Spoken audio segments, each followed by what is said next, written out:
Please welcome your co-organizer of the Munk debates and your moderator for the evening, Rudyard Griffiths.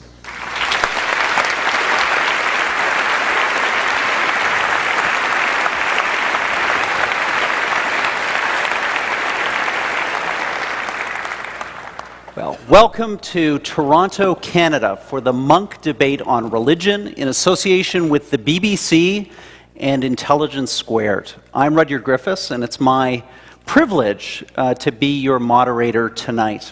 I want to begin by welcoming the worldwide audience of the British Broadcasting Corporation, some 240 million people that will have access to this debate through the BBC World Service, BBC Online News, and BBC World News. It's just a fabulous opportunity to bring this debate to a truly global audience. I also want to welcome the tens of thousands of people watching this debate live and archived on monkdebates.com. It's terrific that they're part of this conversation too. And I also want to turn my attention to this hall, this spectacular hall, the lucky 2,700 people who are here in the flesh to listen to this debate tonight. Let it be said that on this day, thanks to the generosity of Peter and Melanie Munk, that Canada and its largest city, Toronto, is truly at the heart of the global conversation.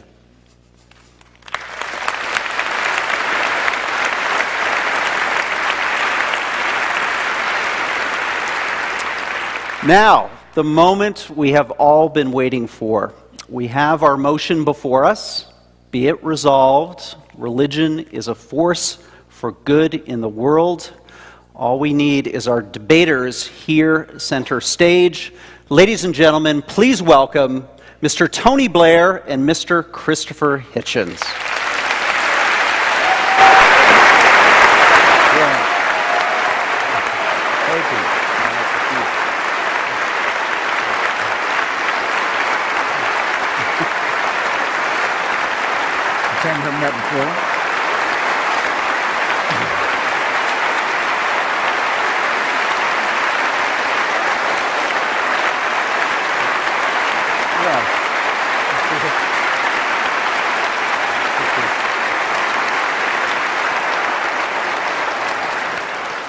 Tony Blair was the Prime Minister of the United Kingdom from 1997 to 2007.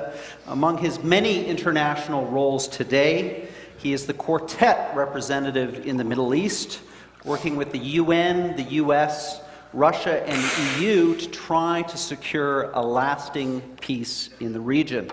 After leaving politics, Mr. Blair converted to Catholicism, and he launched the Tony Blair Faith Foundation, a global initiative to promote respect and understanding among the world's major religions. Many of us in this room have read his recent best-selling memoir, A Journey, My Political Life. Christopher Hitchens is a British-born American author, journalist, and atheist. His regular Vanity Fair column, his prolific speeches and essays are essential reading for anyone and everyone concerned about global affairs. Christopher has a number of best-selling books, too. Obviously, God is Not Great, How Religion Poisons Everything, and his recently published memoir, Hitch 22. Christopher was recently diagnosed with esophageal cancer, and as such, we are doubly grateful that he and his family have joined us tonight. Ladies and gentlemen, your debaters.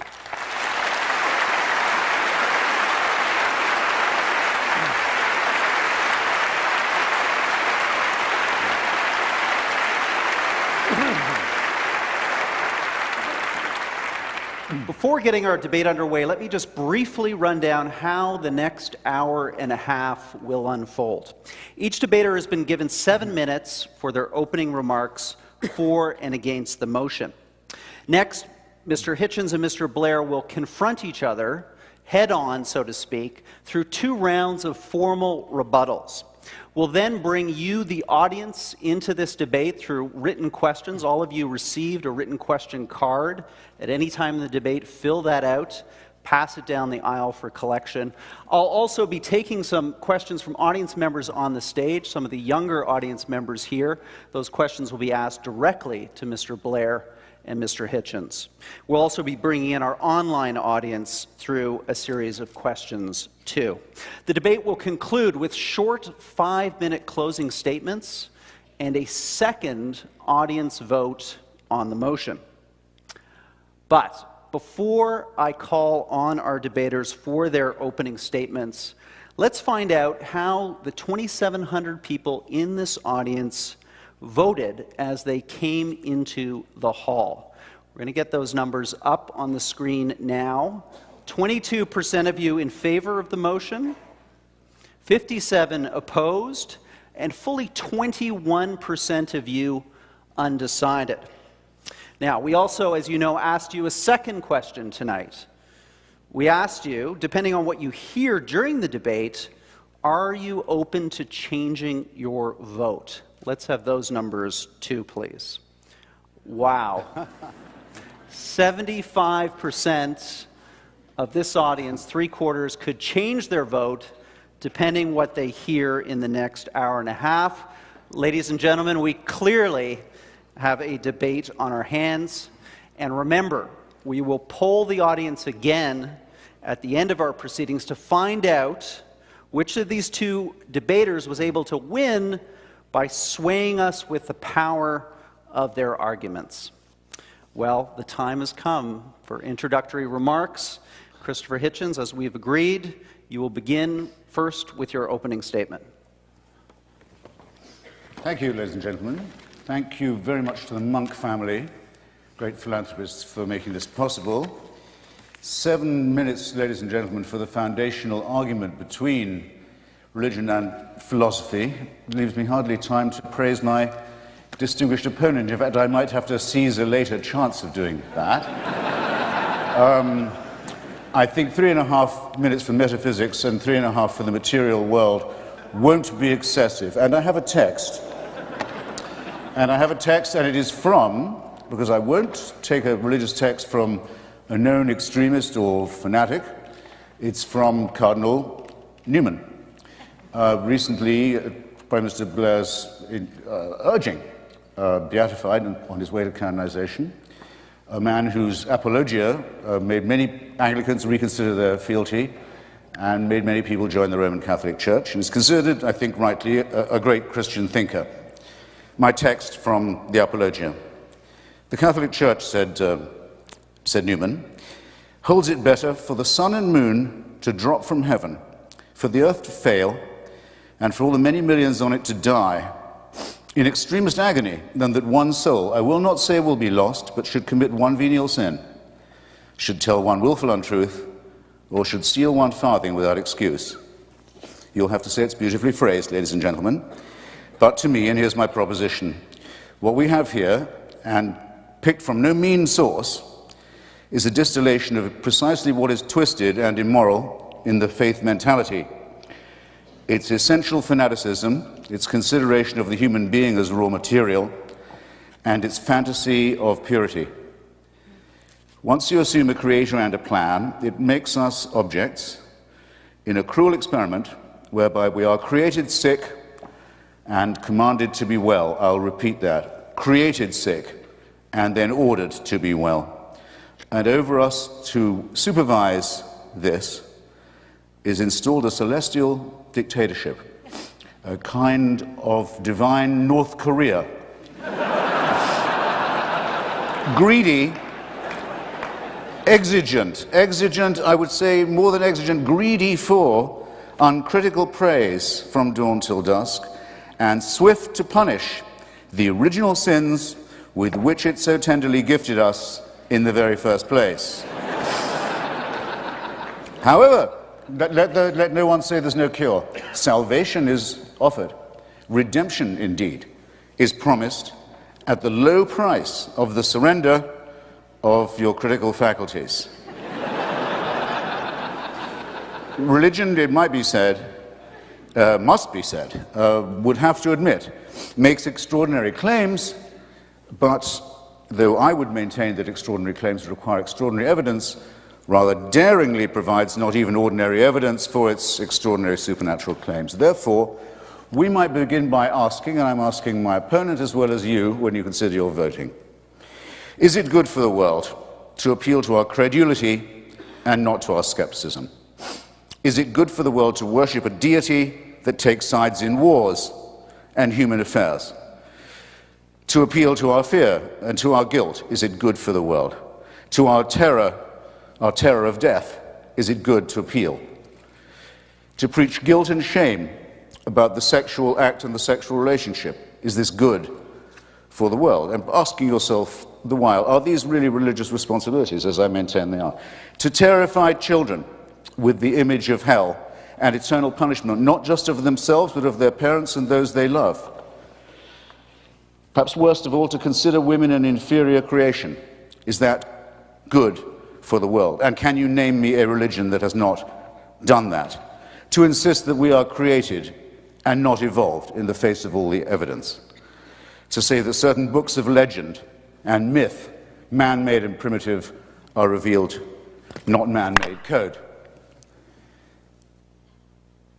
Religion forces nice people to do unkind things, and also makes intelligent people say stupid things. Handed a small baby for the first time, is it your first reaction to think, beautiful, almost perfect, now please hand me the sharp stone for its genitalia that I may do the work of the Lord? No. It is, as the great physicist Steven Weinberg has very aptly put it, in the ordinary moral universe, the good will do the best they can, the worst will do the worst they can. But if you want to make good people do wicked things, you'll need religion. Now, I've got now 1 minute and 57 seconds to say why I think this is very self-evident in our material world. Let me ask Tony again, because he's here, and because the place where he is seeking peace is the birthplace of monotheism. So you might think it was unusually filled with refulgence and love and peace. Everyone in the civilized world has roughly agreed, including the majority of Arabs and Jews and the international community, that there should be enough room for 2 states, for 2 peoples in the same land. I think we have a rough agreement on that. Why can't we get it? The UN can't get it, the US can't get it, the Quartet can't get it, the PLO can't get it, the Israeli parliament can't get it. Why can't they get it? Because the parties of God have a veto on it, and everybody knows that this is true. Because of the divine promises made about this territory, there will never be peace, there will never be compromise. There will instead be misery, shame, and tyranny, and people will kill each other's children for ancient books and caves and relics. And who is going to say that this is good for the world? And that's just the example nearest to hand. Have you looked lately at the possibility that we used to discuss as children in fear? What will happen when messianic fanatics get hold of an apocalyptic weapon? Well, we're about to find that out as we watch the Islamic Republic of Iran and its party of God allies make a dress rehearsal for precisely this. Have you looked lately at the revival of Tsarism in Putin's Russia, where the black-cowled, black-coated leadership of Russian Orthodoxy is draped over an increasingly xenophobic, tyrannical, expansionist, and aggressive regime? Have you looked lately at the teaching in Africa and the consequences of it, of a church that says AIDS may be wicked, but not as wicked as condoms? That's exactly no seconds left, ladies and gentlemen. I've done my best. Believe me, I have more.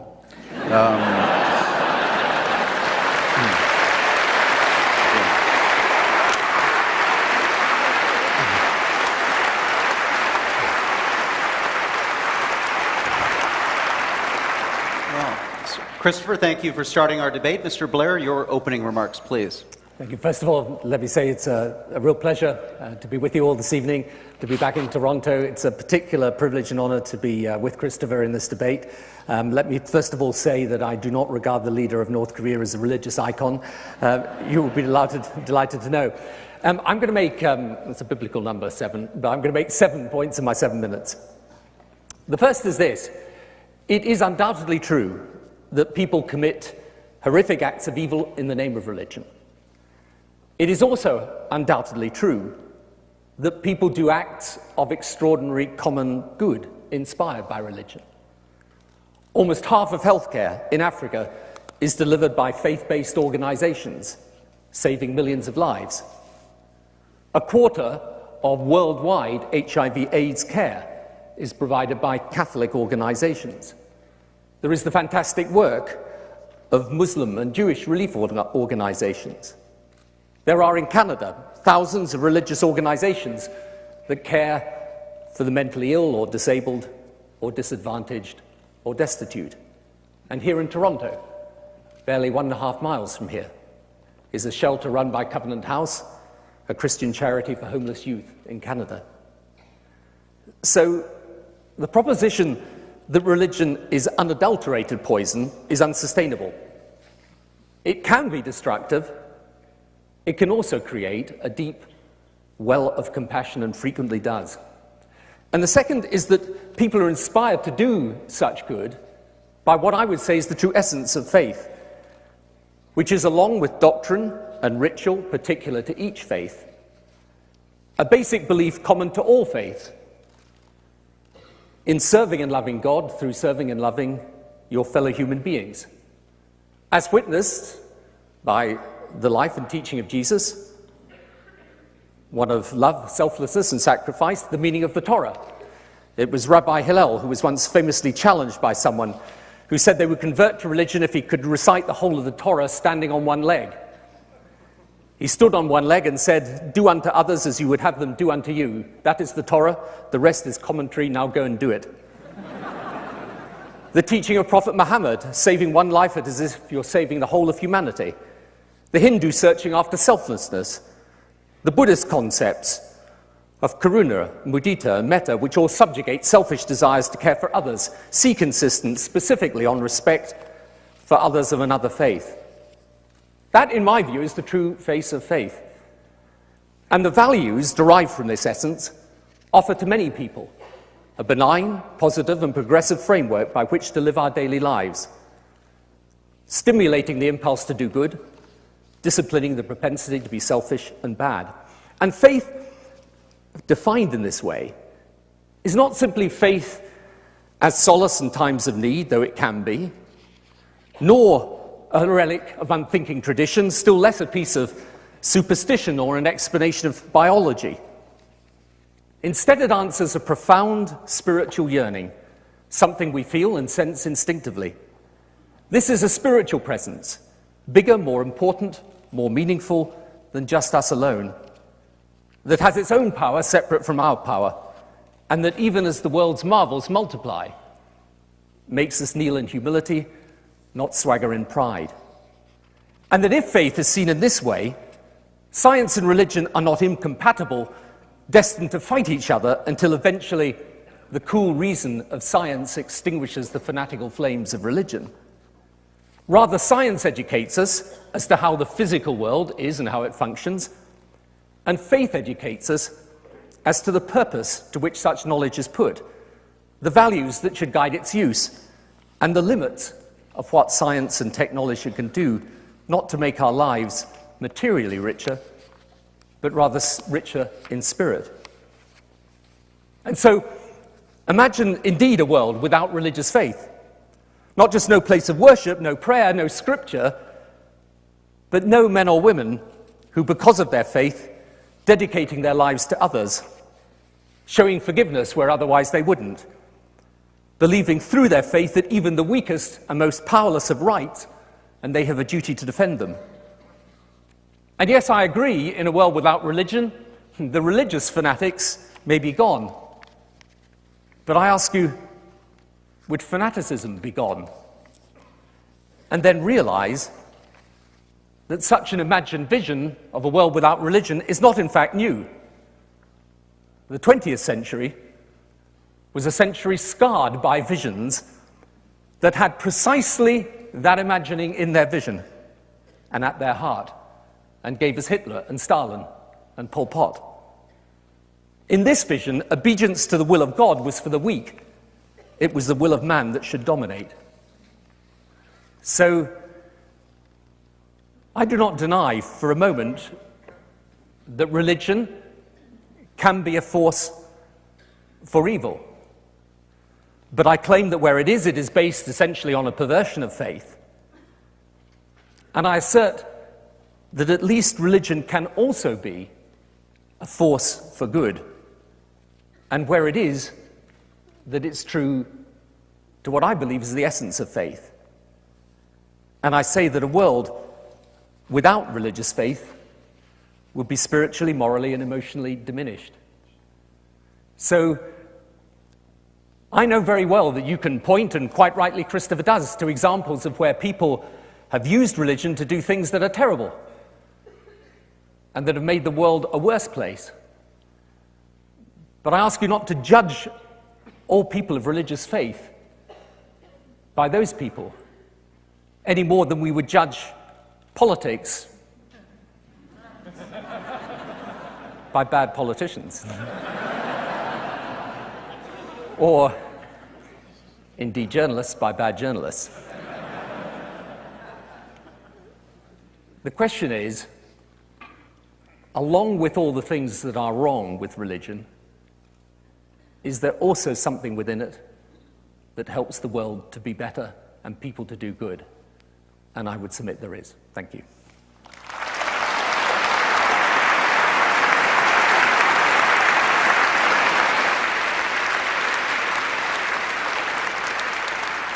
Well, Tony, your training in Parliament, I can see, had you just perfectly landing that right on the 7-minute mark. Ladies and gentlemen, we're moving into our rebuttal round, and I'd like the audience to get engaged, to applaud when they hear something that the debaters say that they like, and also to help me enforce our time limit. So when you see that clock ticking down, start applauding, and that'll move us through this in an orderly fashion. So Christopher, it's now your opportunity in our first of 2 rebuttal rounds to respond to Mr. Blair. Do I have 4? Is that right? There's 2 rounds of rebuttals. Each of you has the opportunity to go back and forth. And yes, you have 4 minutes for each speaker within each of those rounds, if that's not too confusing. That sounds all right. I've got 4 minutes. Yes. Yeah, good. Then hold your applause, for heaven's sake. Well, now, in fairness, no one was arguing that religion should or will die out of the world. And all I'm arguing is that it would be better if there was a great deal more by way of an outbreak of secularism. Logically, if Tony's right, I would be slightly better off, not much, but slightly better off, being a Wahhabi Muslim, or a 12 Shia Muslim, or a Jehovah's Witness than I am wallowing as I do in mere secularism. What I'm arguing, and really seriously, is what we need is a great deal more of one and a great deal less of the second. And I knew it would come up, that we'd be told about charity. And I take this very seriously. Because we know, ladies and gentlemen, as it happens, we're the first generation of people who do really, what the cure for poverty really is. It eluded people for a long, long time. The cure for poverty has a name, in fact. It's called the empowerment of women. If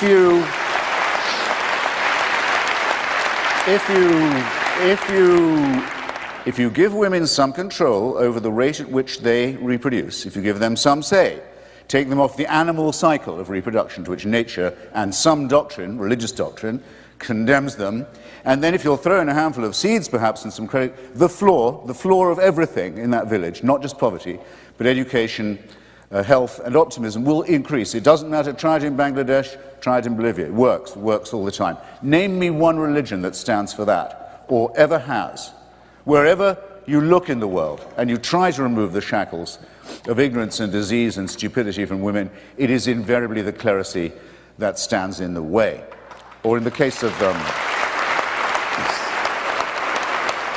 Now, furthermore, if you're going to grant this to Catholic charities, say, which I would hope are doing a lot of work in Africa, if I was a member of a church that had preached that AIDS was not as bad as condoms, I'd be putting some conscience money into Africa too, I must say. But it won't bring... I'm sorry, I'm not trying to be funny. If I was trying to be funny, you mistook me. It won't bring back the millions of people who've died wretched deaths because of that teaching. That still goes on. I'd like to hear a word of apology from the religious about that, if it was on offer. After all, otherwise I'd be accused of judging them by the worst of them. And this isn't done, as Tony says so wrongly, in the name of religion. It's a direct precept, practice, and enforceable discipline of religion. Is it? Not so, in this case. I think you'll find that it is. But if you're going to say, all right, the Mormons will tell you the same. You may think it's a bit cracked to think that Joseph Smith found another Bible buried in upstate New York, but you should see our missionaries in action. I'm not impressed. I'd rather have no Mormons than no missionaries, quite honestly, and no Joseph Smith. Do we grant to Hamas and to Hezbollah, both of whom will tell you and incessantly do, look at our charitable work. Without us, Effendi, the poor of Gaza, the poor of Lebanon, where would they be but for our... And they're right. They do a great deal of charitable work. It's nothing compared to the harm that they do, but it's a great deal of work all the same. I'm also familiar with the teachings of the great Rabbi Hillel. I even know where he plagiarized the story from, if he had access to the stuff. The injunction not to do to another what would be repulsive if done to yourself is found in the Analects of Confucius, if you want to date it. But actually it's found in the heart of every person in this room. Everybody knows that much. We don't require divine permission to know right from wrong. We don't need tablets administered to us 10 at a time in tablet form, on pain of death, to be able to have a moral argument. No, we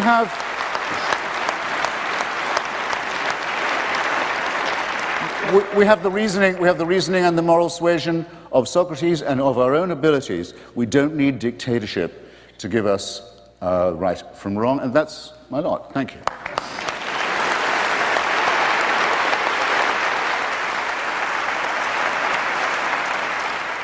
In the name of fairness and equity, Mr. Blair, I'm going to give you an additional 25 seconds for your first rebuttal. First of all,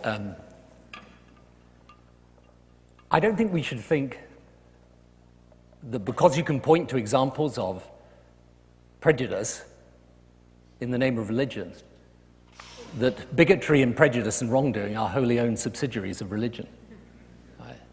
There are plenty of examples of prejudice against women, against gay people, against others, that come from outside the world of religion.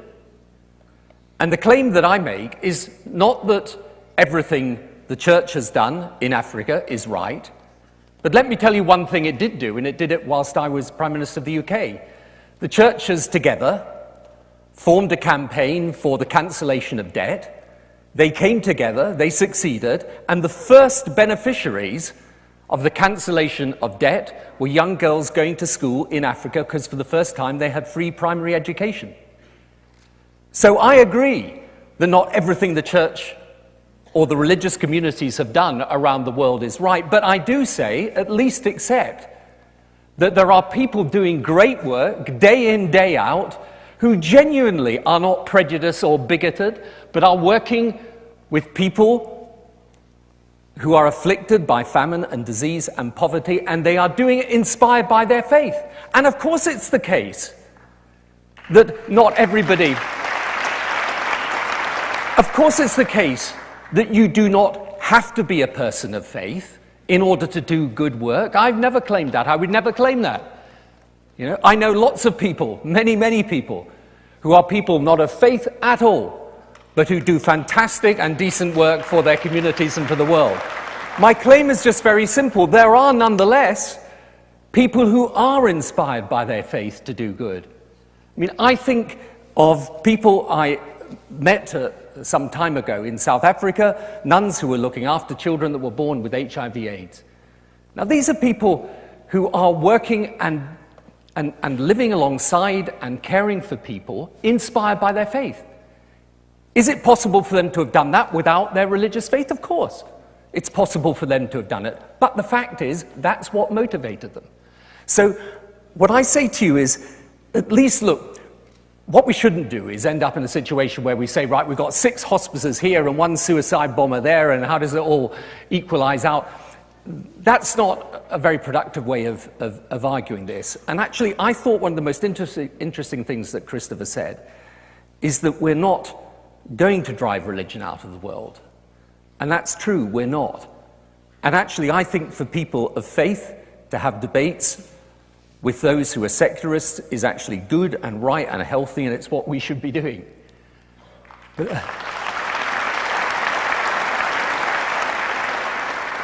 and I'm not claiming that everyone should congregate on MySpace. I'm simply claiming one very simple thing, that if we can't drive religion out of the world because many people of faith believe it and believe it very deeply, let's at least see how we do make religion a force for good, how we do encourage those people of faith who are trying to do good, and how we unite those against those who want to pervert religion and turn it into a badge of identity used in opposition to others. So,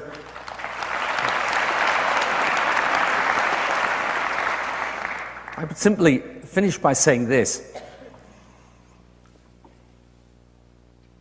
There are many situations where faith has done wrong. But there are many situations in which wrong has been done without religion playing any part in it at all. So let us not condemn all people of religious faith because of the bigotry or prejudice shown by some, and let us at least acknowledge that some good has come out of religion, and that we should celebrate.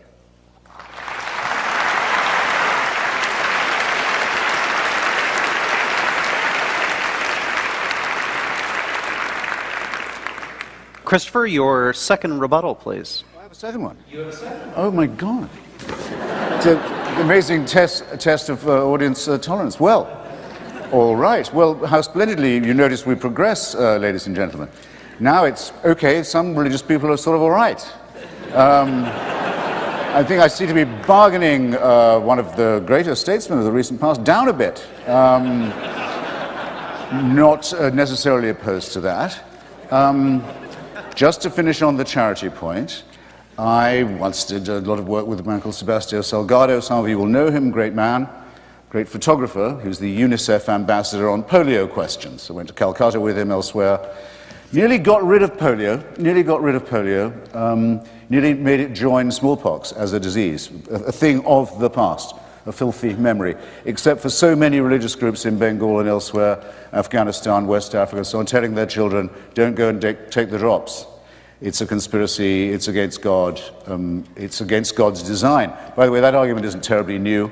When smallpox was a scourge, Timothy Dwight, the great divine who was the head of Yale, said taking Dr. Jenner's injection was an interference with God's design as well. That's sort of, by the way, you need something like UNICEF to get major work done if you want to alleviate poverty and misery and disease. And for me, my money will always go to organizations like Médecins Sans Frontières, like Oxfam and many others, who, strange enough, go out into the world, do good for their fellow creatures for its own sake. They don't take, they don't take the Bible along, as people do to Haiti all the time. We keep catching them doing it. Their money is being spent flat out on proselytization. It's a function of the old thing that was hand in hand with imperialism.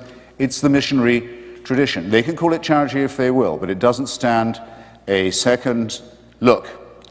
So much on the business of doing good, except perhaps to add, since I have you for some extra minutes, that Mr. Blair and I at different times gave quite a lot of our years to the Labour Party and to the Labour movement.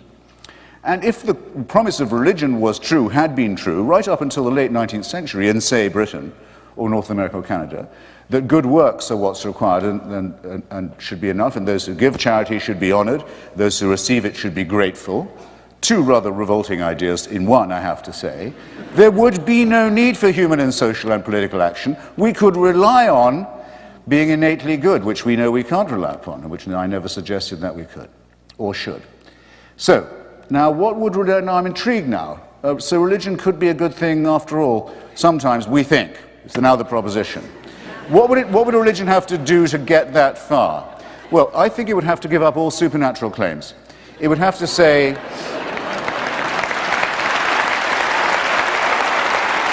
please, it would have to say, No, you are not to do this under the threat of reward, heaven, or the terror of punishment, hell. No, we can't offer you miracles. Find me the church that will say, forget all that. Faith healing, no. It would have to give that up. It would have to give up the idea of an eternal, unalterable authority figure who was judge, jury, and executioner against whom there could be no appeal, and who wasn't finished with you even when you died.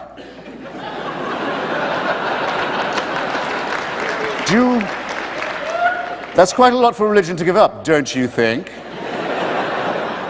But who would not say it would be better off without it, if it was what Tony Blair would like it to be? An aspect of humanism, an aspect of compassion, an aspect of the realizations of human solidarity, the knowledge that we are in fact all bound up one with another, that we have responsibilities to one to another, and that, as I do when I give blood, partly because I don't lose the pint forever, I can always get it back, but that there's actually a sense of pleasure to be had in helping your fellow creature. I think that should be enough. Thank you.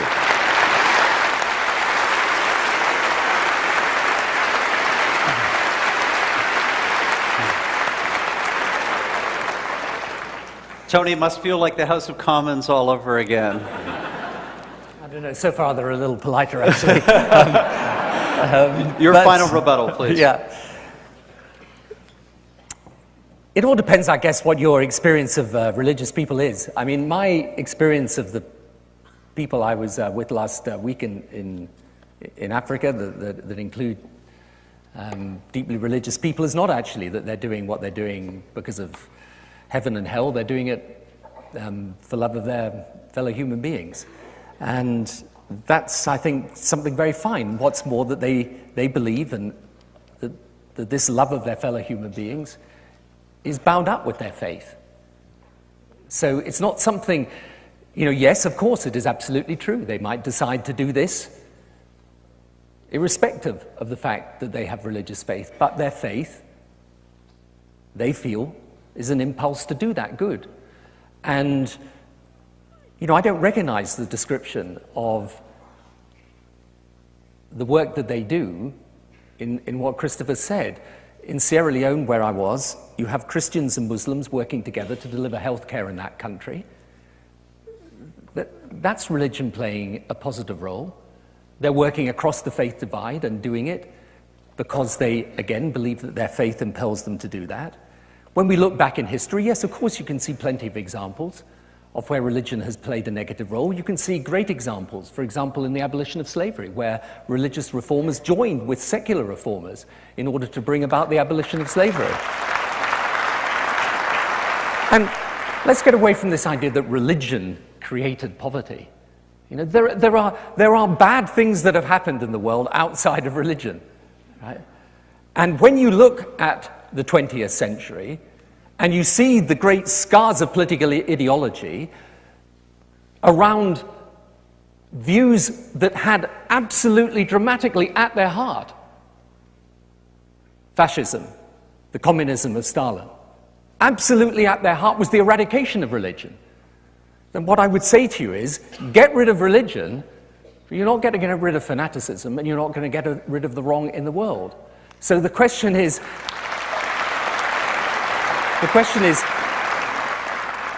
how then do we make sense of religion having this vital part in the world today, since it is growing and not diminishing? How do we make sense of this?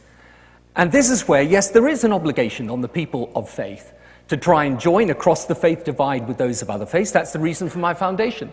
We have people of different religious faiths. We've actually got a program where young people team up with each other of different faiths and work together in Africa on malaria, back in their own faith communities, and here in Canada. We have a schools program that allows schools to link up using the technology so that kids of different faiths can talk to each other across the world. And here's the thing, when they start to talk about their faith, they don't actually talk in terms of heaven and hell and a God that's an executioner of those that do wrong. They talk in terms of their basic feeling that love of God can be expressed best through love of neighbor and actions in furtherance of the compassion and help needed by others. And this is In 2007, religious organizations in the US gave 1.5 times the amount of aid that USAID did. Not insignificant. So my point is very, very simple. You can list all the faults of religion, just as you can list the faults of the politicians, the journalists, and any other profession. But for people of faith, the reason why they try to do good, and when they do it, is because their faith motivates them to do so. And that is genuinely the proper face of faith.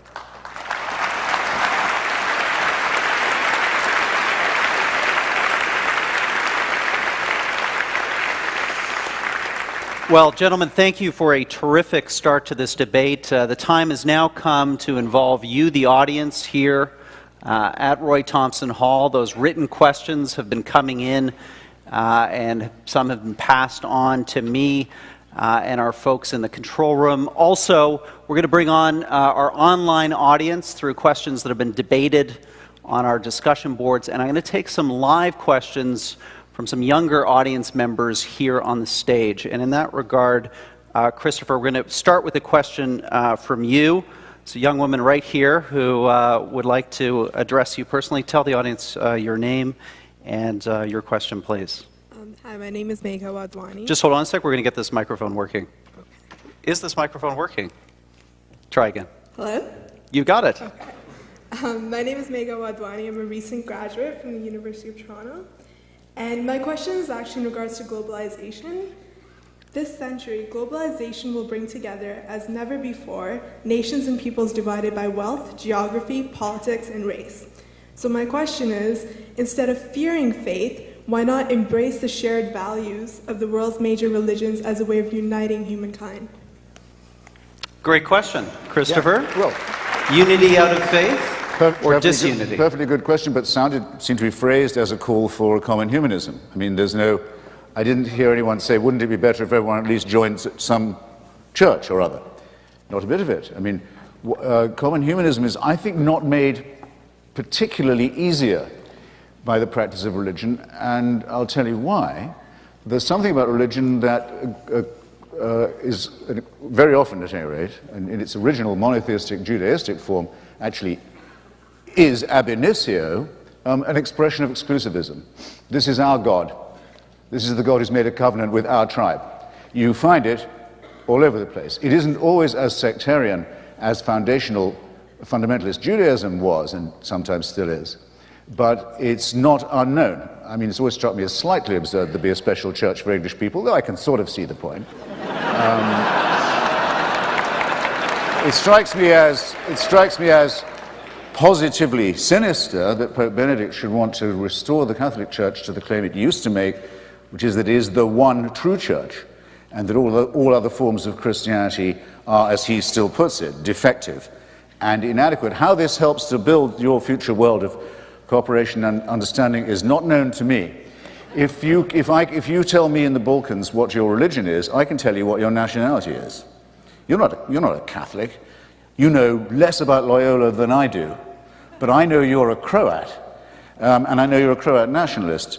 It's a religion, and in fact, any form of faith, because it is a surrender of reason, it's a surrender of reason in favor of faith, is a fantastic force multiplier, a tremendous intensifier, I was trying to say, of all things that are in fact divisive rather than inclusive, and that's why its history is so stained with blood, not just of crimes against humanity, crimes against womanhood, crimes against reason and science, attacks upon medicine and enlightenment, all these appalling things that Tony kept defending himself from that I didn't even have time to bring up. But if you just look at the way the Christians love each other in the wars of religion in Lebanon, or in former Yugoslavia, you will see that there is no conceivable way that by calling on the supernatural you will achieve anything like your objective of a common humanism, which is, I think you're quite right to say, our only chance of, I won't call it salvation. Thank you.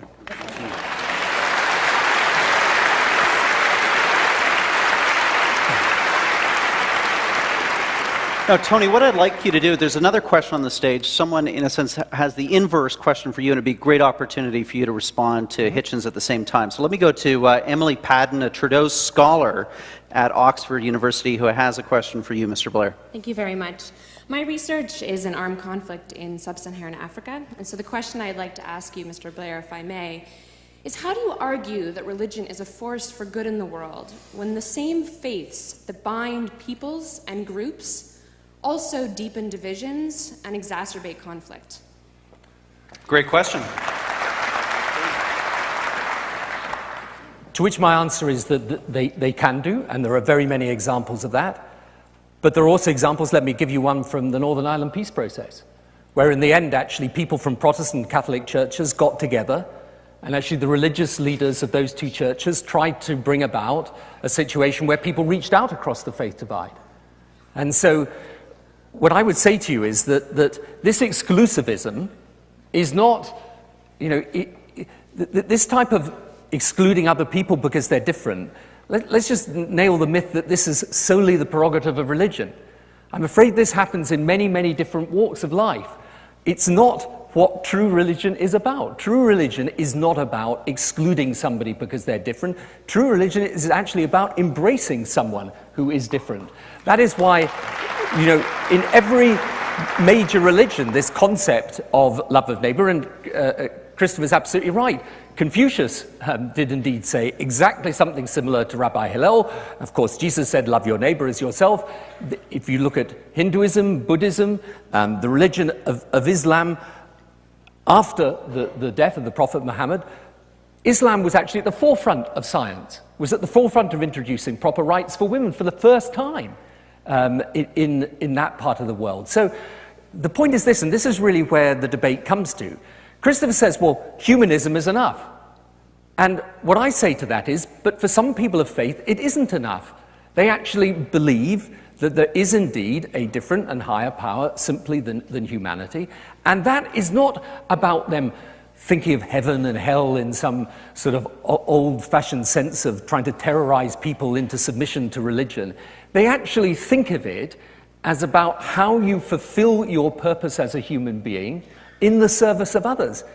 And so, when we say, well, that could be done by humanism, yes, it could.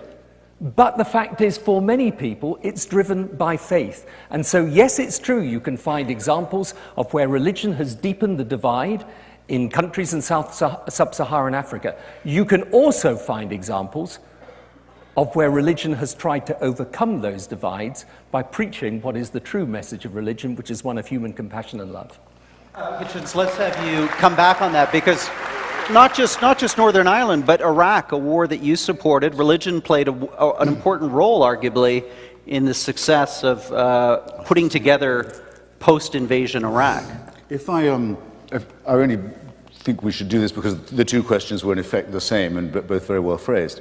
And because I'd never like to miss out a chance to congratulate someone on being humorous, if only unintentionally. It's very touching for Tony to say that he recently went to a meeting that bridged a religious divide in Northern Ireland. Well, where does the religious divide come from?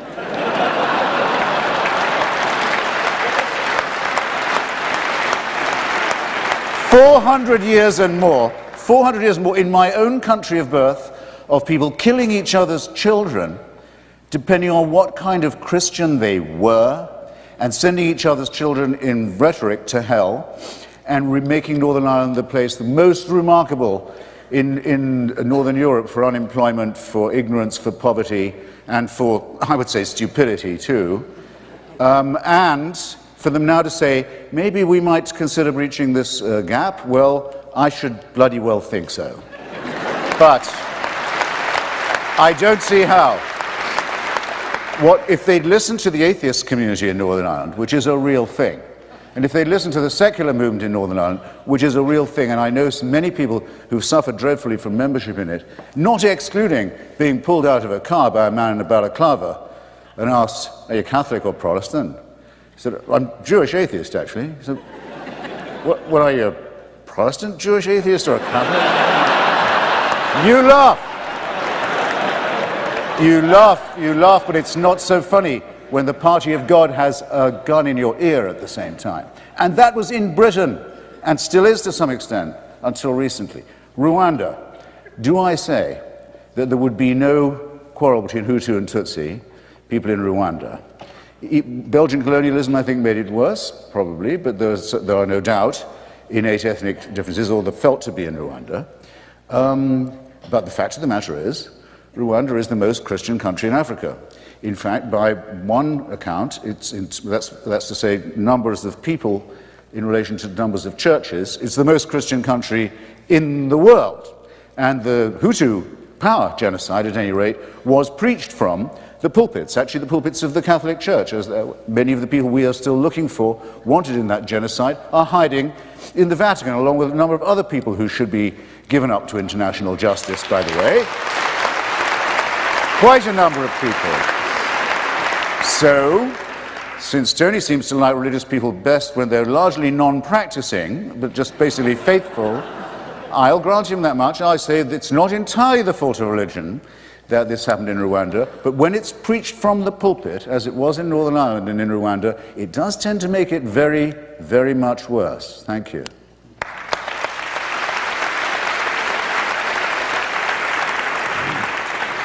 Tony, just briefly come back on that, because you were intimately involved in the search for peace in Northern Ireland, and I assume you had a very different perspective of the role that faith played in the resolution of that conflict.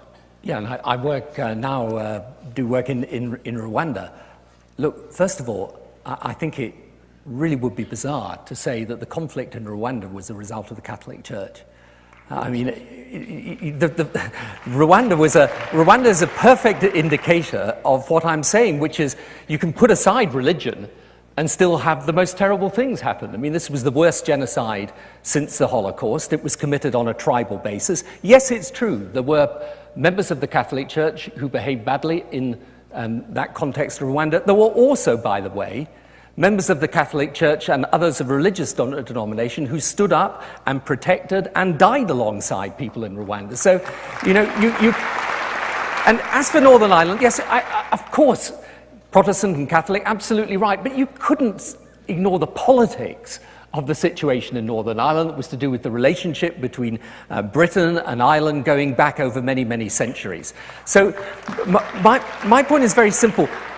Of course, religion has played a role, and sometimes a very bad role, in these situations, but not only religion. Yeah. And what is at the heart of this is we wouldn't dream of condemning all of politics, because politics had led to Hitler or Stalin, or indeed what has happened in Rwanda.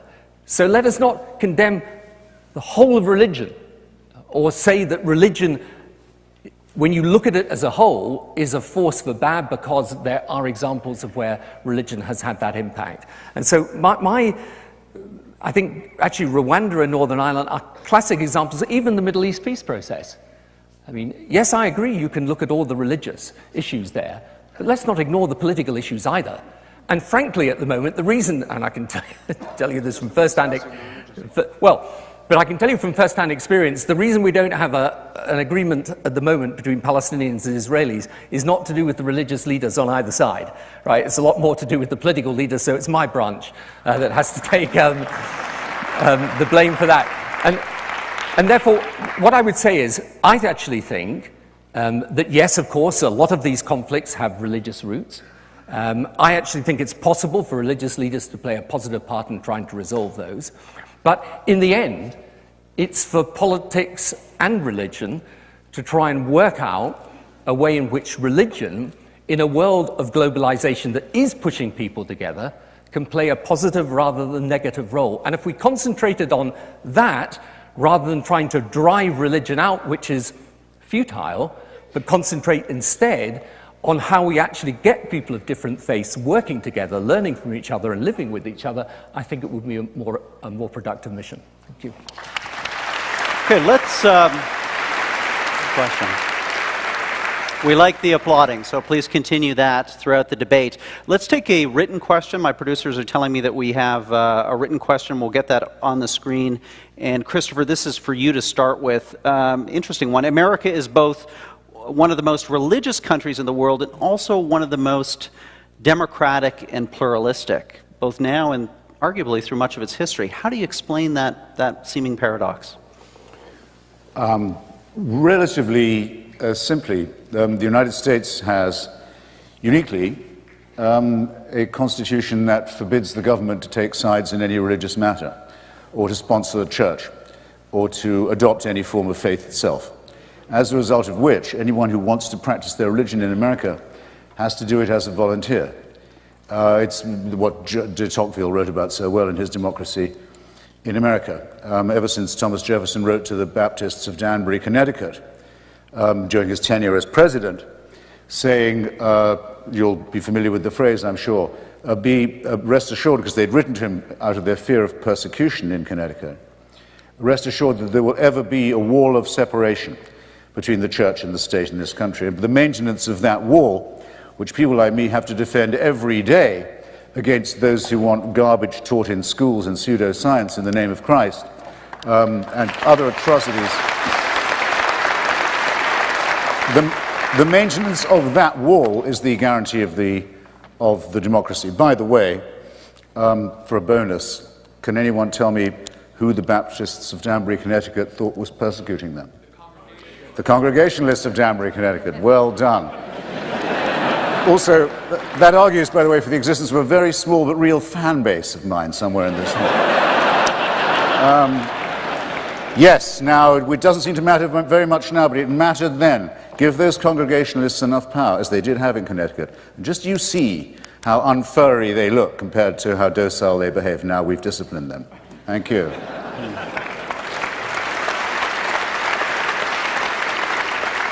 Well, Tony, let me come to you with that same question. Is it just a case of American exceptionalism, or is this balance between pluralism and faith that's been achieved in America something that you're either seeing in other parts of the world or a model that could be exported globally? Well, I think that what most people want to see is a situation where people of faith are able to speak in the public sphere but are not able to dictate.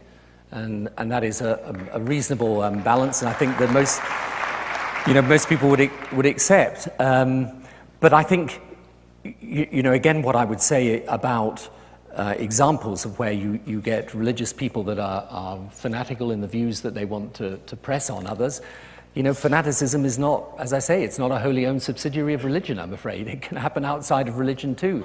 So the question is, how do people of if you like, good faith, who believe in pluralist democracy, how do we ensure that people who hold faith deeply are able to participate in society and have the same ability to do that as everyone else without being kind of denigrated, but at the same time have to respect the fact that ultimately democracy is about the will of the people and the will of the people as a whole.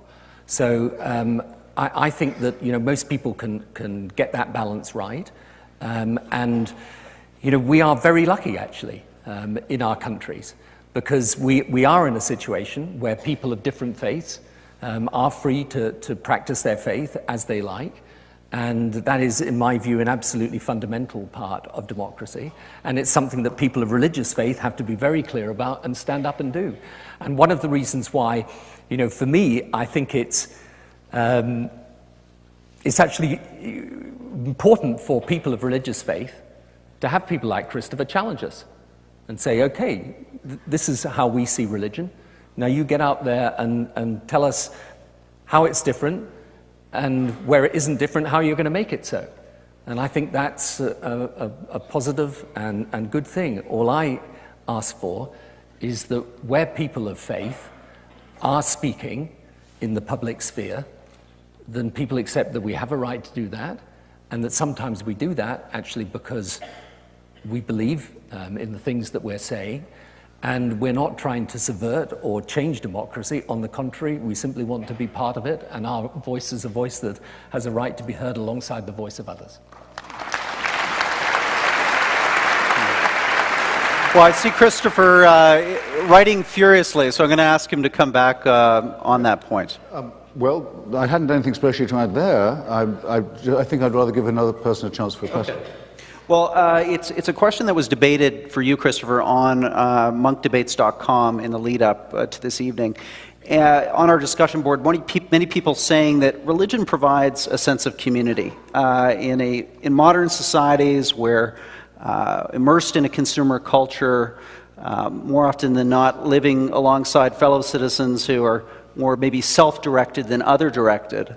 What do you say about the pure community function of religion? Isn't that a public good, a valid public good of religious belief? Absolutely. I say good luck to it. And the way I phrase it in my book, it's available at fine bookstores everywhere, is that I propose a pact with the faithful. Say, I'll take it again, I'll quote from the great Thomas Jefferson, that I don't mind if my neighbor believes in 15 gods or in none. He neither by that breaks my leg or picks my pocket. I would echo that and say that as long as you don't want your religion taught to my children in school, given a government subsidy, imposed on me by violence, any of these things, you are fine by me. I would prefer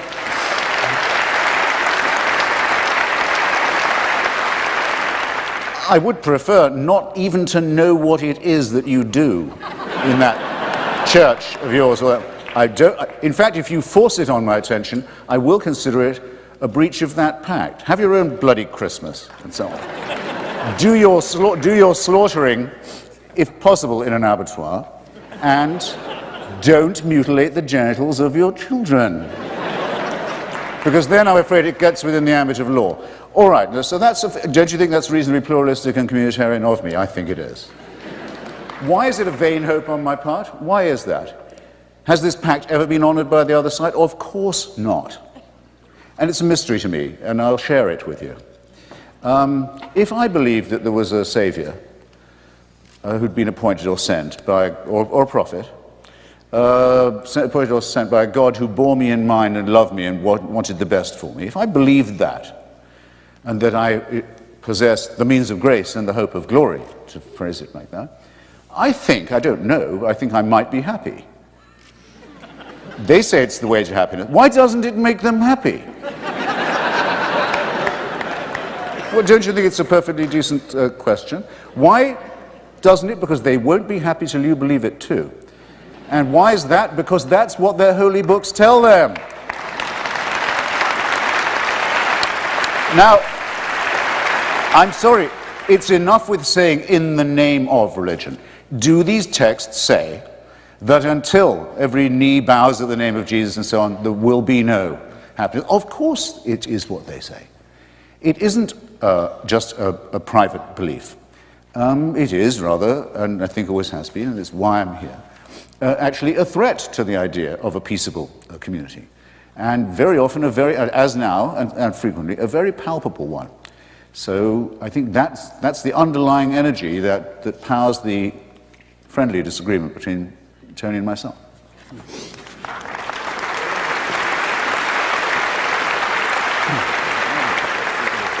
Tony, would you like to come back on that topic of religion and community, or move on to another question? Let's move on. Also on our website, big discussion around the topic of religion and its role in the invasion of Iraq. And Mr. Blair, the question is for you, and it's about something that many people posted about, something you said once about the interplay of religion and politics. And to quote you directly, you said, "What faith can do is not tell you what is right, but give you the strength to do it." The question being, what role did faith play in your most important decision as Prime Minister, the invasion of Iraq? I think we can nail this one pretty easily. It was not about religious faith. And, you know, one of the things that I sometimes say to people is look, the thing about religion and religious faith is if you are a person of faith, it's part of your character, it defines you in many ways as a human being. It doesn't do the policy answers, I'm afraid. Okay? So as I used to say to people, you know, you don't go into church and look heavenward and say to God, right, next year the minimum wage, is it £6.50 or £7? Unfortunately, it doesn't tell you the answer. And even on the major decisions that are to do with war and peace that I've taken. They were decisions based on policy, and so they should be. And you may disagree with those decisions, but they were taken because I genuinely believe them to be right.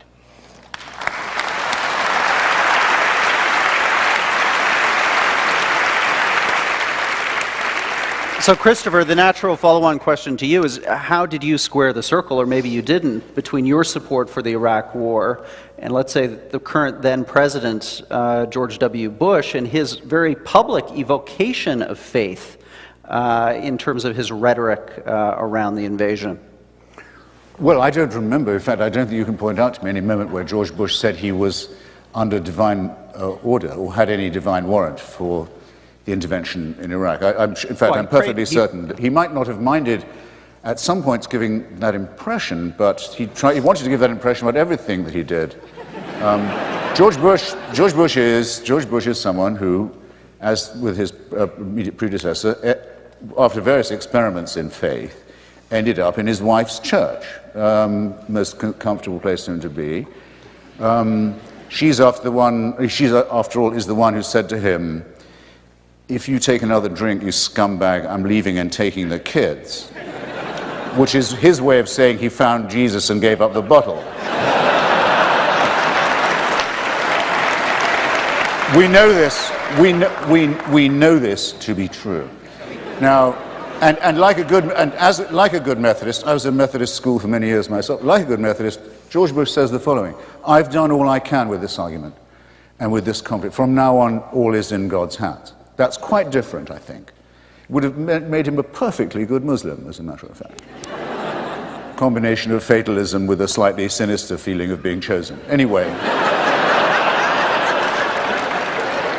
No, what's striking most to the eye of those who observe the debate on what Tony Blair and I agree to call the liberation of Iraq is the unanimous opposition of the leadership of every single Christian church to it, including the President's own and now the Prime Minister's own.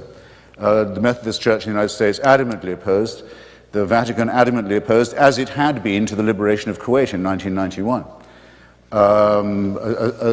Not the first time in the world that a sort of sickly Christian passivity has been preached in the face of fascist dictatorship. And of course, I was very surprised by the number of liberal Jews who took the same about a regime that harbored genocidal thoughts towards them. And if it comes to that, but I'm not the arbiter of what's rational in the mind of the religious thinker, given the number of Muslims put to the sword by Saddam Hussein's regime, quite extraordinary to see the extent to which Muslim fundamentalists flock to his defense. But I don't expect integrity or consistency from those quarters.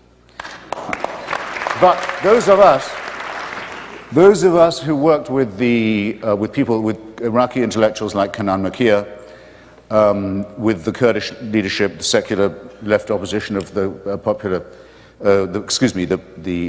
Patriotic Union of Kurdistan, the Iraqi Communist Party, I have to give it credit for this, many feminists and other secular who'd worked for years to bring down Saddam Hussein, are very proud of our solidarity with those comrades, those brothers and sisters. We're still in touch with them.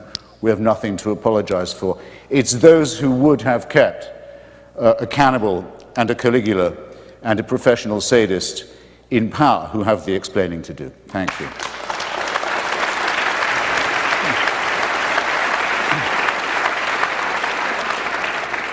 Well, I want to be conscious of our time and go to our two final on-stage questions, and I believe the first one is for Mr. Blair, a student at the Munk School of Global Affairs. Introduce yourself and ask your question to Mr. Blair. Yes, good evening. My name is Jonah Cantor, and my question pertains to something that's come up earlier this evening. Religion on both sides is often seen as an obstacle to peace in the Middle East, and I was wondering what role you believe faith can play in a positive manner in helping to bring peace between Israelis and Palestinians. Well, I remember a few months back I was in Jericho, and when you go out from Jericho, they took me up to, we went to visit the Mount of Temptation, which is where I think they take all the politicians. And the guide that was showing us around, the Palestinian guide, he suddenly stopped at one point and he said, this part of the world, he said, Moses, Jesus, Muhammad, why did they all have to come here? And I sort of said, well, supposing they hadn't, would everything be fine? And he said, oh, probably not. But, you know, the religious leadership can play a part in this. For example, I don't think you will get a resolution of the issue of Jerusalem unless, which is a sacred and holy city to all three Abrahamic faiths, unless people of faith are prepared to try and find common ground so that they are entitled to worship in the way that they wish. And it's correct that in both Israel and Palestine, you see examples of religious fundamentalism and people espousing and doing extreme things as a result of their religion. But I can also tell you that there are rabbis and people of the Muslim faith on the Palestinian side who are desperately trying to find common ground and ways of working together. And I think, you know, part of the issue, and the reason indeed for me starting my faith foundation, is that we can argue forever the degree to which what is happening in the Middle East is a result of religion or the result of politics. But one thing is absolutely clear, that without those religious faith playing a positive and constructive role, it's going to be very difficult to reach peace. So my view, again, and I think this is in a sense one of the debates that underlies everything we've been saying this evening, is if it is correct that you're not going to simply eliminate religion, you know, you're not going to drive religion out of the world, then let's work on how we make those people of different faiths, even though they believe that their own faith is the path, so they believe to salvation, how they can work across the faith divide in order to produce respect and understanding and tolerance. Because, believe it or not, amongst all the examples of prejudice and bigotry that Christopher quite rightly draws attention to, there are also examples of people of deep religious faith, Jewish, Muslim, and Christian, who are desperately trying to search for peace, and with the right political will, supporting that, who would play a major part in achieving peace.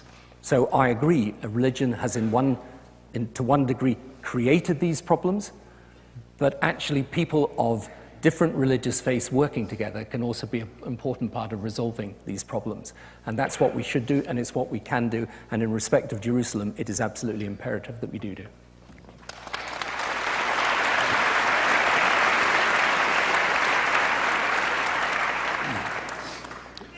Visitor goes to the Western Wall. Anything he can do. Visitor goes to the Western Wall, sees a man tearing at his beard, banging his head on the wall, shoving messages into it at the rate of knots, wailing and flailing, watches with fascination. When the guy finally breaks off, says, "Excuse me, I couldn't help noticing you were being unusually devout in your addresses to the wall, to the divines. Do you mind if I asked you what you were praying for?" He said, "I was praying that there should be peace, that there should be mutual love and respect between all the peoples in this area." And he said, "And what do you think?" says the visitor. Says, "Well, it's like talking to the wall." But there are people who think talking to walls is actually a form of divine worship in this place. And it's another instance, now, not that I didn't bring it up laboriously myself, but I don't mind it again, of the difference between Tony and myself when he says, he uses his giveaway phrase, "in the name of religion," rather than as a direct consequence of scriptural authority, which is what I mean when I talk about this. No one's going to deny, are they? No one is going to deny there are awards of real estate made in the Bible by none other than Jehovah himself. That land is promised to human primates over other human primates in response to a divine covenant. Do excuse me. Sorry, this sometimes happens. No, that can't be denied.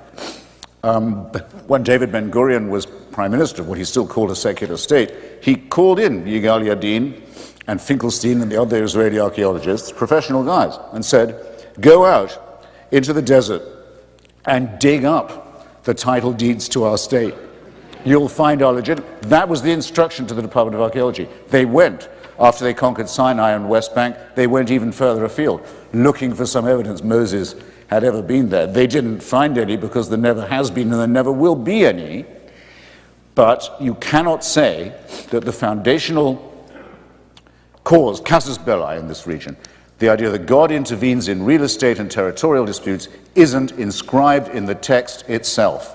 And not only in the Jewish text, but thanks to a foolish decision taken in the early Christian centuries, where it was decided not to dump the New Testament, but and to start again just with the Nazarene story. Great Christian theologians like Marcion were in favor of doing that. Why do we want to bring the darkness and tyranny and terror and death and blood and cultism of the first books along with us? Surely we should start again. No, we're saddling ourselves with all that. So this is a responsibility for the Christian world too. And need I add that there is no good Muslim who does not say that Allah tells us we can never give up an inch of Muslim land, and that once our mosques are built, there can be no retreat. It would be a betrayal. It would lead you straight to hell. In other words, yes, they gibber and jabber, all of them, the three religions. Yeah, you're quite right. God awards land. It's just you've got the wrong title. No. This is what I mean when I say the religion is a real danger to the survival of civilization, and that it makes this banal regional national dispute, which if reduced to its real proportions is a nothingness, if it makes that not just lethally insoluble, but is drawing in other contending parties who really openly wish, for an apocalyptic conclusion to it, as also bodied forth in the same scriptural texts. In other words, that it will be the death of us all, the end of humanity, the end of the world, the end of the whole suffering vale of tears, which is what they secretly want. This is a failure of the parties of God, and it's not something that happens because people misinterpret the texts. It's because they believe in them. That's the problem. Thank you.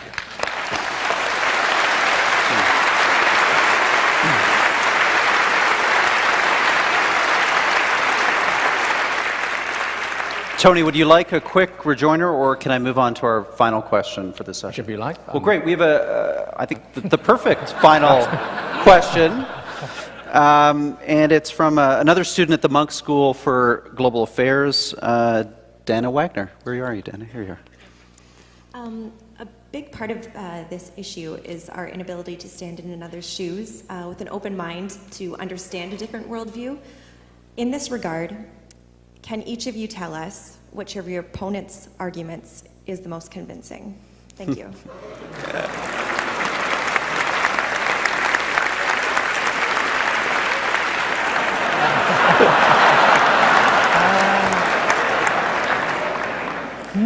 Right. Now, this definitely never happened in the House of Commons. I think that the most convincing argument is, and the argument that people of faith have got to deal with, is actually the argument that Christopher's just made, which is that the bad that is done in the name of religion is intrinsically grounded in the scripture of religion. Right? That is the single most difficult argument. And since I've said it's a really difficult argument, I suppose I better give an answer to it. My answer to it is this, that there is, of course, that debate that goes on within religion, which is the degree to which, as it were, you look at Scripture, abstracted from its time, you pick out individual parts of it, you use those in order to justify whatever view you like, or whether, as I tried to do in my opening, you actually say, well, what is the essence of that faith? And what is the essence of Scripture? And of course, then what you realize is that, yes, of course, if you believe as a Muslim that we should live our lives according to the 7th century, then you will end up with some very extreme positions. But actually, there are masses of Muslims who completely reject that as a view of Islam, and instead say, no, of course, the Prophet back then was somebody who brought order and stability, and actually, for example, even though we today would want equality for women, and many, again, despite what people say, many Muslims would agree with that as well, and many Muslim women, obviously. back then, actually, what he did was extraordinary for that time. And also, when you look at Christianity, yes, of course, you can point to issues that of that time now seem very strange and outdated. But on the other hand, when you take Christianity as a whole and ask what it means to those, what draws people to it, what is it that made me as a student come to Christianity?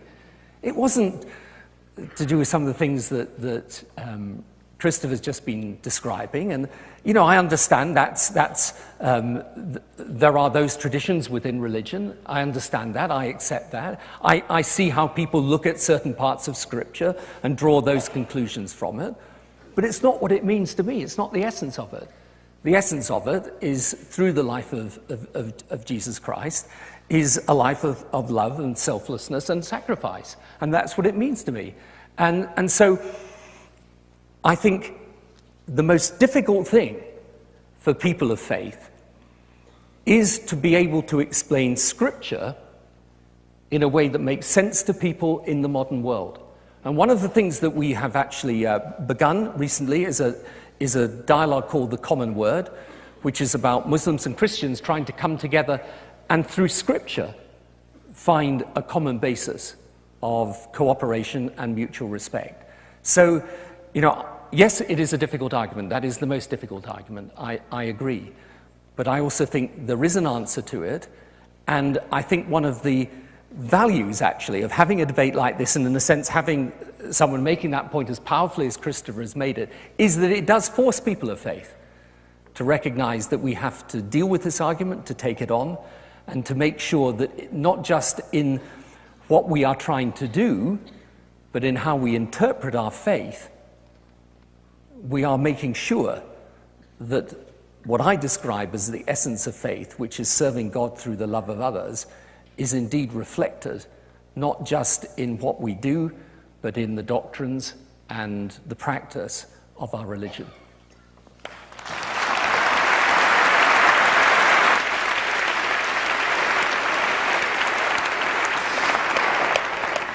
Admirable question. Thank you for it.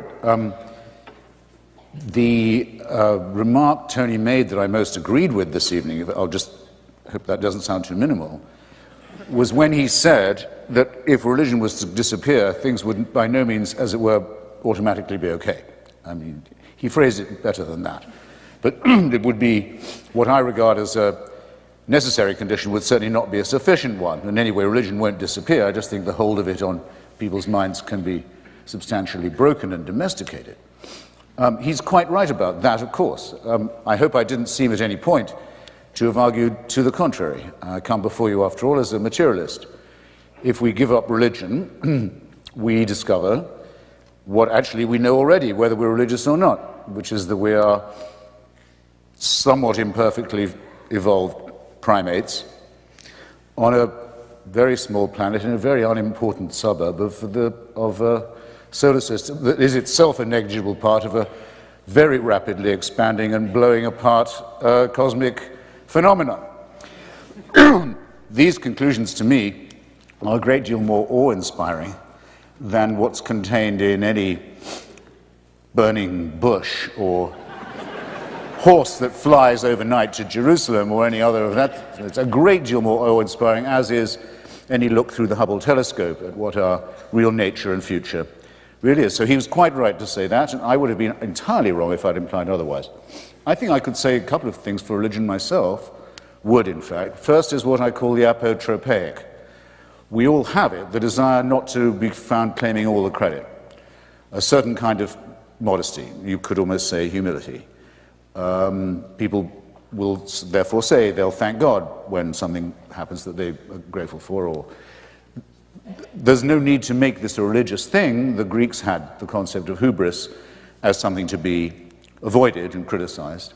But what the Greeks would also have called the apotropaic, the view that not all the glory can be claimed by a load of primates like ourselves, is a healthy reminder too. Second, the sense that there's something beyond the material, or if not beyond it,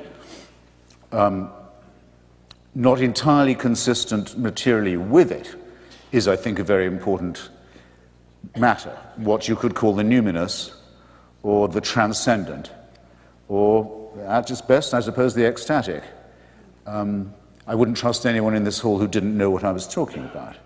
We know what we mean by it when we think about certain kinds of music, perhaps. Certainly the relationship, or the coincidence, but sometimes very powerful, between music and love. Landscape, certain kinds of artistic and creative work that appears not to have been done entirely by hand. Without this, we really would merely be primates. I think it's very important to appreciate the finesse of that, and I think religion has done a very good job in enshrining it in music and in architecture, not so much in painting, in my opinion. And I think it's actually very important that we learn to distinguish the numinous in this way. I wrote a book about the Parthenon. I'll mention it briefly. I couldn't live without the Parthenon. I don't believe any civilized person could. If it was to be destroyed, you'd feel something much worse than the destruction of the first temple had occurred, it seems to me. But, we've lost an enormous amount besides by way of our knowledge of symmetry and grace and harmony. But I don't care about the cult of Pallas Athena. It's gone. And as far as I know, it's not to be missed. The Eleusinian mysteries have been demystified. The sacrifices, some of them human, that were made to those gods are regrettable but have been blotted out and forgotten. And Athenian imperialism is also a thing of the past. What remains is the fantastic beauty and the faith that built it. The question is how to keep what is of value of this sort in art and in our own emotions and in our finer feelings, the numinous, the transcendent, I'll go as far as the ecstatic, and to distinguish it precisely from superstition and the supernatural, which are designed to make us fearful and afraid and servile, and which sometimes succeed only too well. Thank you.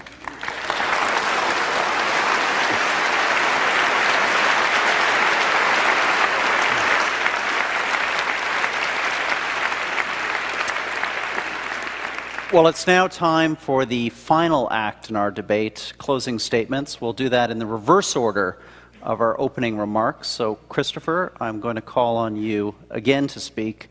Your closing remarks, please. I'm not ready. Okay. I didn't know it was coming. And Tony, what do you say? Would you rather have another question? There's so many people who've got them. I'm happy. I'd rather answer another question. Let's take another question. Okay. In other words, don't run away with the idea I'd run out of stuff, okay? Yes, I'd rather be provoked. Someone could do that. Sure. Well, let's do that. And I guess we'll give Christopher a pause here, a chance to drink and catch his breath. And Tony, go to you on this, the whole question of, which has been at the center of this debate, on the rigidity or flexibility of religious doctrine.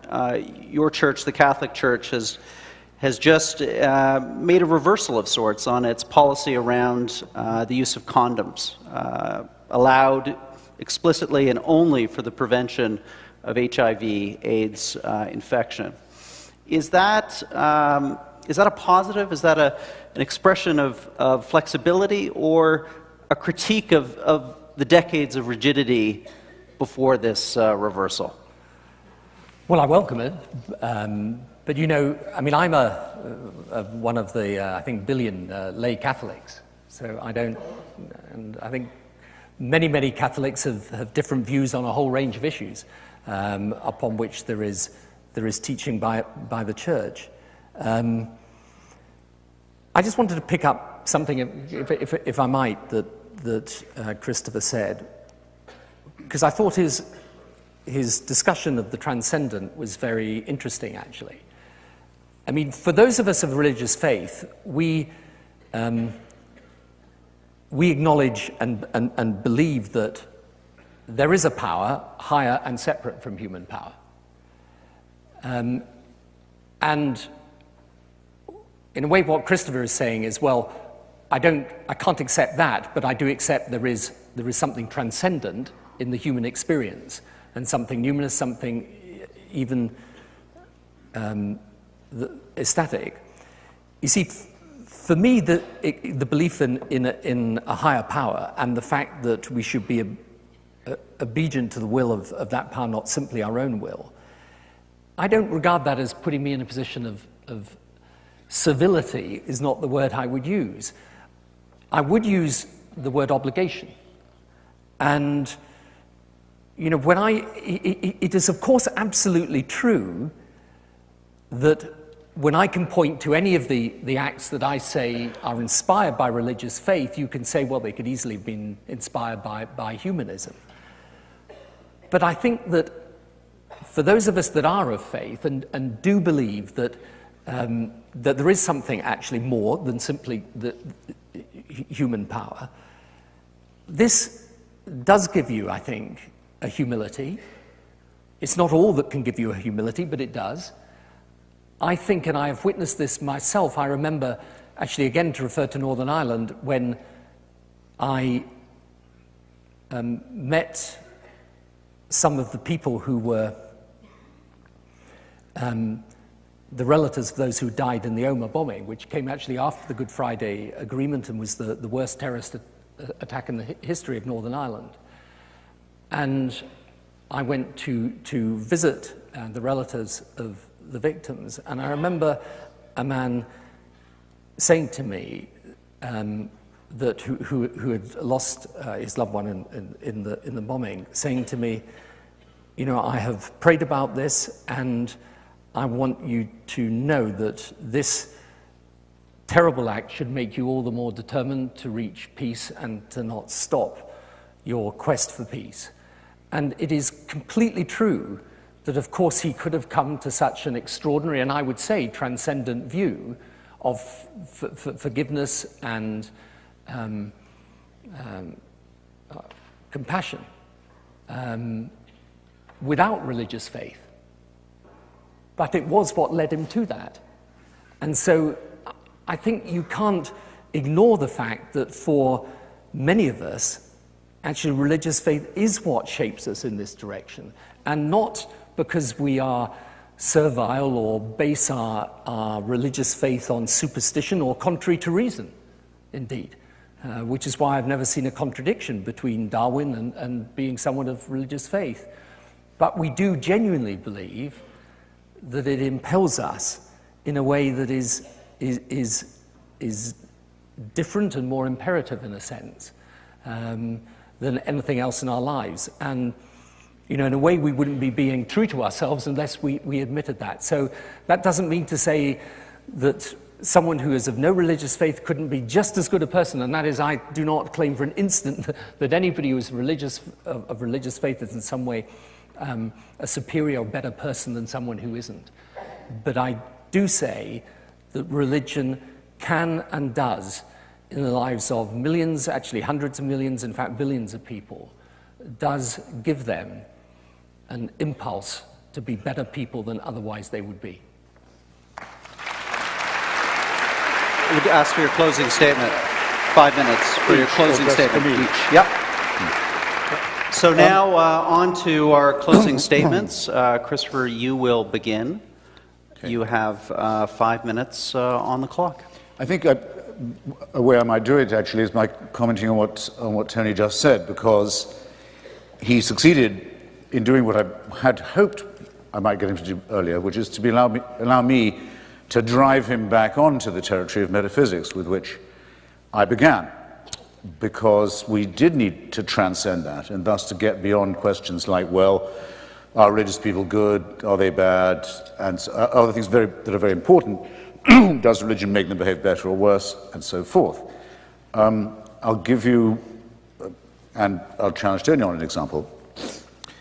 I mentioned earlier our attachment to the labor and socialist movement in our lifetimes. For a very long time, we had in that movement a challenger, apparently from the left, the communist movement, which has only been dead a very short time now. It actually hasn't died everywhere yet, and which said it had a much more comprehensive and courageous and thoroughgoing answer than we did to the problems created by capitalism and imperialism and other things, and really proposed a fighting solution. And if I was to point to you the number of heroic people who believed in that, and the number of wonderful works of especially of fiction, novels and essays written by people who believed in it. You could probably, all of you, mention one of your own. If you were a Canadian, I hope they still teach about him in school, the great example of Norman Bethune, heroic doctor who went to volunteer in China during the Civil War on the communist side, did amazing work, invented a form of battlefield blood transfusion. Just one among many examples. It was the communists in many parts of Europe who barred the road to fascism in Spain and kept Madrid for many years from falling to Franco and Hitler and Mussolini. Gandhi may take credit for the Indian independence movement, too much in my view, but no one would deny the tremendous role played by the Indian communists in doing this, in helping to break the challenge, break the hold of Great Britain on their country. As a matter of fact, some people find it embarrassing to concede this, but I don't, as a supporter of it myself. The African National Congress, Nelson Mandela's party, at least half of its members of the Central Committee and the Executive were members of the Communist Party until quite recently, very probably including Mandela himself. There's no doubt about it. There was real heroism and dignity and humanism to those people, but we opposed it. We said, no, it won't work. Why won't it work? It's not worth the sacrifice of freedom that it implies. It implies that all these great things can only be done if you'll place yourself under an infallible leadership. One that, once it's made a decision, has made that decision and you are bound by it. You might conceivably notice where I'm going here. It's why many of the people, the brilliant intellectuals who did leave it, left it very often for as high reasons of principle as they joined it in the first place. And the names of their books are legion and legendary. The best known is called The God That Failed, precisely because it was an attempt at a bogus form, a surrogate of religion. But let no one say, and when the history comes to be written, no one will be able to say that it didn't represent some high points in human history.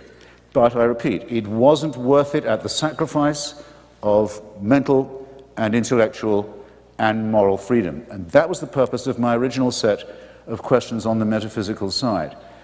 Are you, consider yourselves, and consider this carefully, ladies and gentlemen, brothers, sisters, comrades, friends, are you yourselves willing, for the sake of certain elements of the numinous, perhaps for a great record of good works, as it's proposed by Tony, are you willing to say that you give your allegiance to an ultimate Redeemer?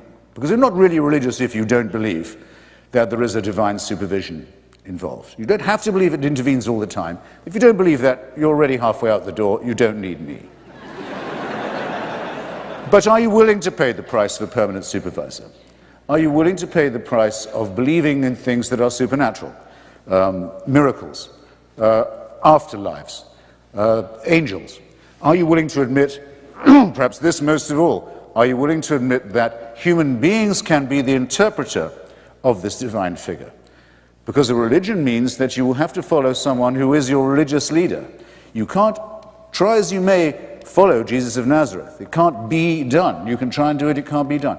You'll have to follow his vicar on earth, Pope Benedict XXVI, as presently, his own claim, not mine. The apostolic succession, the vicar of Christ on earth. You have to say, this person has divine authority. I maintain that that and what goes with it is too much of a sacrifice of the mental and intellectual freedom that is essential to us to be tolerated. And you gain everything by repudiating that and standing up to your own full height. And you gain much more than you will by pretending that you're a member of a flock or in any other way, any kind of sheep. Thank you.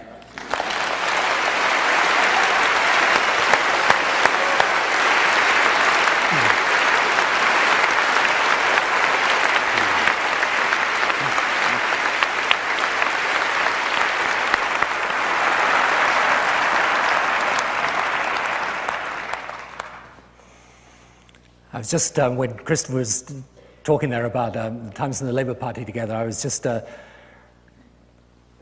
recalling after we suffered our fourth election defeat in a row in the Labour Party, meeting a party member after the fourth defeat who said to me, "The people have now voted against us 4 times.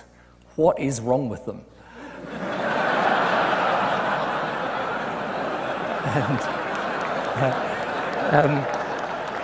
And you know, I would,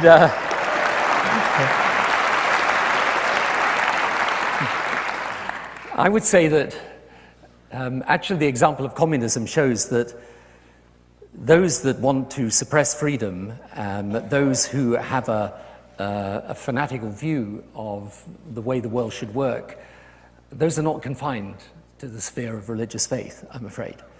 It is there in many, many different walks of life. So the question is, for me, this is not about how I, with a belief for me as a Christian, with a belief in Jesus Christ, not how that makes me subject to oppression and servitude, but on the contrary, how that helps me find the best way of expressing the best of the human spirit. And it was actually Einstein who was not an atheist, in fact. He believed in a supreme being, although he did not necessarily subscribe to organized religion, who said religion without science is blind. But he also went on to say science without religion is lame. And I would say that, for me, faith is not about certainty. It is in part a reflection, indeed, of my own awareness of my own ignorance. And that though life's processes can be explained by science, nonetheless, the meaning and purpose of life cannot be. And in that space, for me at least, lies not certainty in the scientific sense, but a belief that is clear and insistent, and I would say rational, which is that there is a higher power than human power, and that higher power causes us to lead better lives in accordance with a will more important than our own.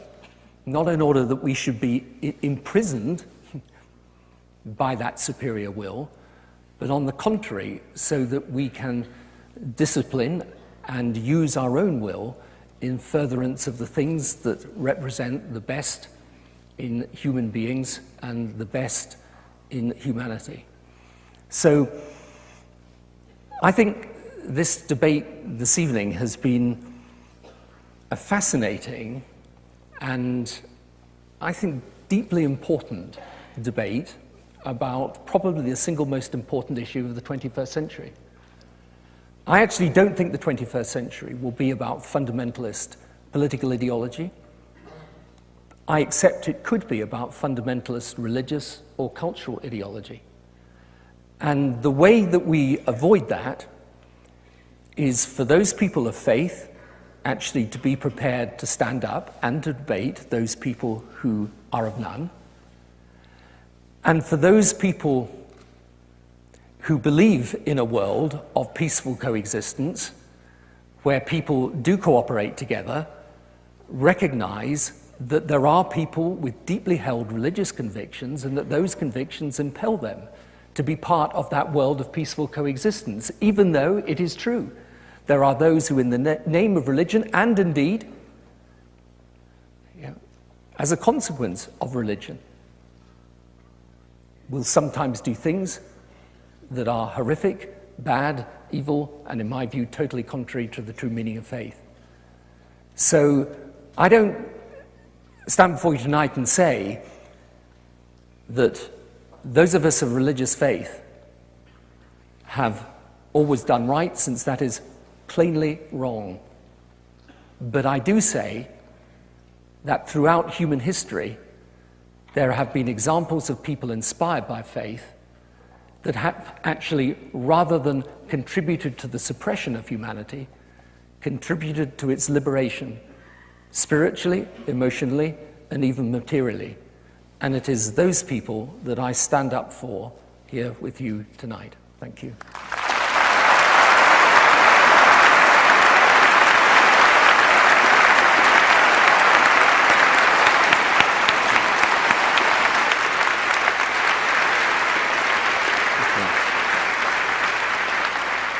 Well, ladies and gentlemen, let me reiterate something that Peter Munk said at the beginning of this evening's talk. It is one thing to get up and give a set-piece speech on a subject that you're intimately familiar with. It's something quite entirely different, though, to appear at a public event, a global event such as this, to have your ideas contested and combated by someone who is every inch your peer, and to do so with the eloquence and conviction of our two debaters. So please join me in a round of appreciation